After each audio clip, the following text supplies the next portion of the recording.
Welcome back. It's so good to see you again. I just wanted to take a moment and congratulate you and tell you how happy I am to have you here. If you're still watching this, I know you're on the path of healing. Many people watch the first, maybe the second video, and then they're done.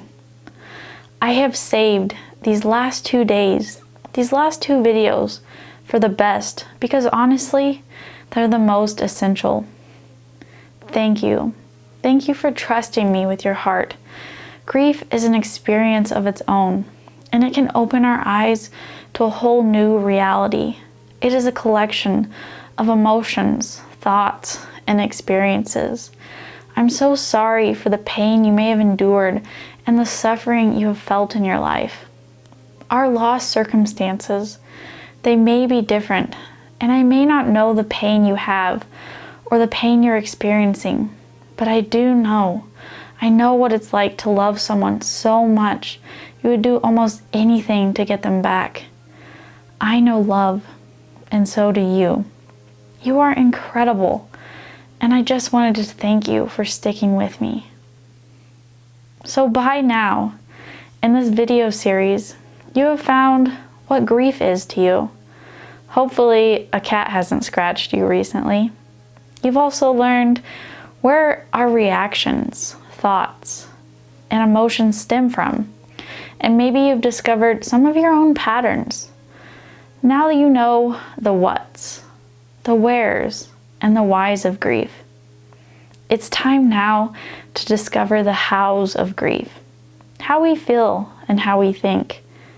If you can remember, we have patterns of feeling and patterns of thinking. These patterns, they can make our life here on earth a living hell or a living heaven. What emotional patterns do we feel in grief? If you're in grief right now, what feelings are you experiencing? Whatever you're feeling, or whatever you answered, I agree with you. I don't think I can be the one to say if you're suffering from grief, you will experience only these emotions and not these emotions. I can't put you, life, or grief in a box. Life is too short, and honestly, it's not meant to be lived in a box.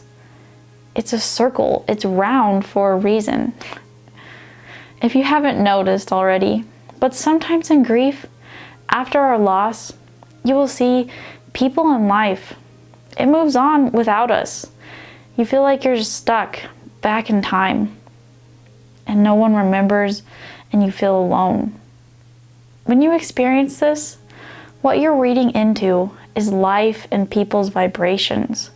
Their vibrations are different and not in sync with yours like it used to be. But let's look at it on the flip side.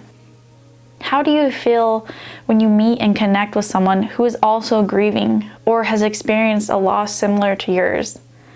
It's like a breath of fresh air, right? It's because you guys are on very similar levels and are in sync. You understand in a way. Us humans, we're kind of weird like that.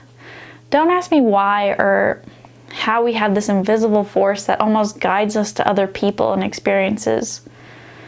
It's just life. Emotions are the very forces, vibrations, whatever you want to call them, that give a deeper meaning to our lives.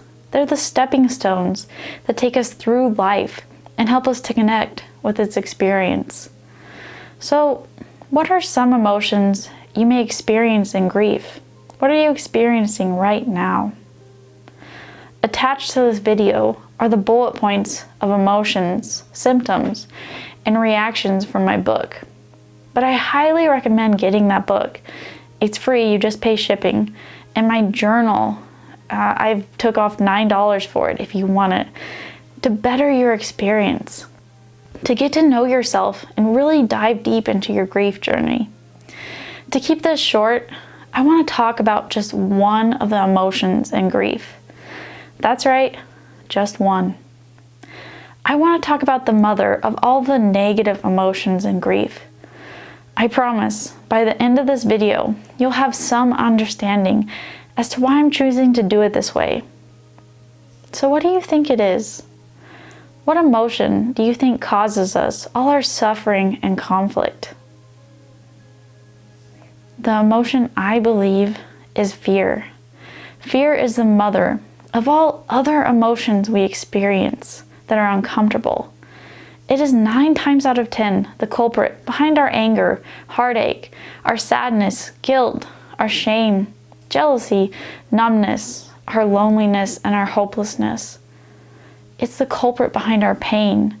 It likes to hide behind lies, worry, stress, addiction, betrayal, our self-pity, excuses, and hatred.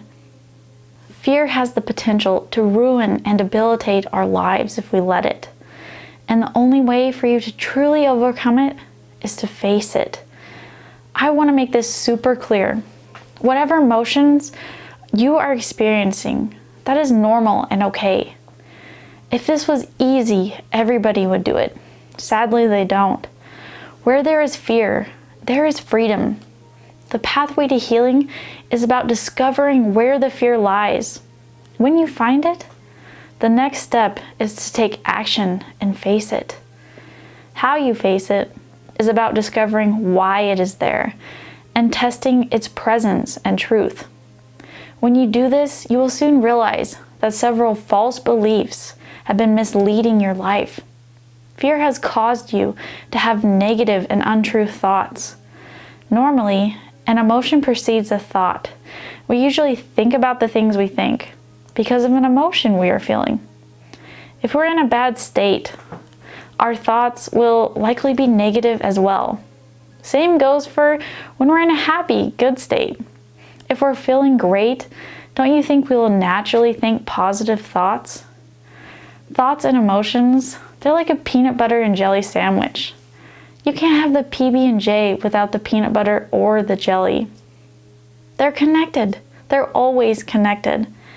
And speaking of that, wasn't I talking about earlier about something else that is kind of connected?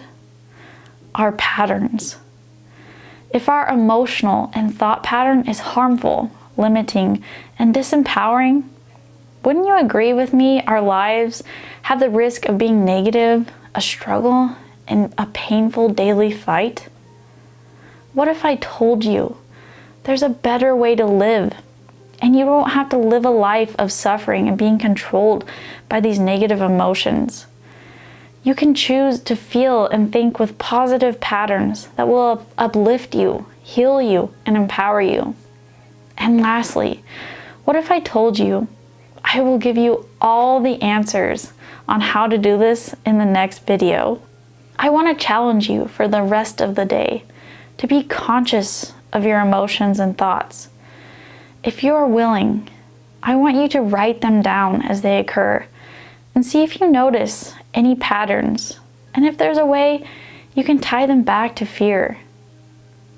It could be fear of being lonely, not good enough, not having the life you want, or fear of not getting better, or fear of what's to come in the future. Once you've identified them, I want you to test them, challenge them, by asking yourself this question: is this really true? Is it true I'm not good enough? Is it true I will never be happy again? Is it true I'm lonely? Is it true no one loves me? Is it true I will never get better? Is it true? I want you to seriously test your emotions and thoughts and see if you can prove them wrong. Prove your patterns wrong. Break your patterns. To do this, I encourage you to write down some ways you can empower yourself in this situation and make this false belief untrue. What I really want you to do is prove your lying fear wrong. You can do this. You can do it. I know it's in you. It's time to face your fears and stand up for yourself, for your life. That's what your loved one would want. You deserve an amazing life.